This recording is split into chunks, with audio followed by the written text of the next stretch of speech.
guys, ito yung ginawa kong timer guys, countdown timer.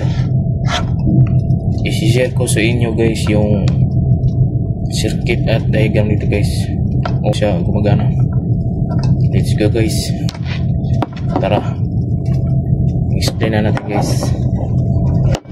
Ito na guys, tinanggal ko na. I-share ko sa inyo guys paano nga ba nagtatrabaho ang aking ginawa na DIY counter timer. So ito guys, 7 segment display, dalawang klase ito guys, common anode at saka common cathode. Tingnan mo lang sa itaas guys na may diagram. Ito naman guys ay 74LS47 IC. Ito ay BCD to 7 segment display decoder IC guys. Yan guys. Ito naman guys ay 74LS192. Ito ang IC na guys ay up down counter IC guys. Yan guys. At ito naman 74LS04 LS04 guys.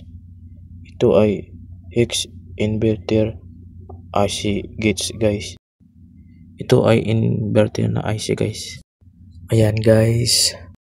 Guys, itong sunod na IC guys 74LS20.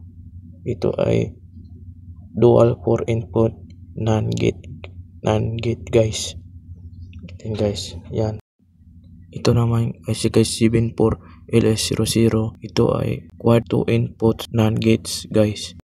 Sa susunod na video guys, gagawa ako ng video about sa logic gates guys. Ito guys, ito ay NA555 timer IC guys. Ito ay nag-generate ng pulse generator nito guys.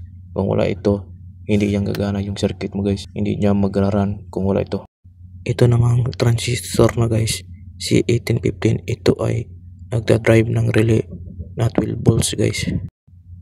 Ito naman ay deep switch guys. Ito ay nagpapalit ng minutes guys. Binary to decimal guys. Yan guys. Customize ito guys from 1 to 9 minutes guys. Ito naman yung start button guys, at meron naman yung reset button guys. Guys, kung may mali man sa aking pag-demo, correct me if I'm wrong na lang para maunawaan ninyo ng maayos guys. Ito ang diagram guys. Yan ang circuit diagram guys.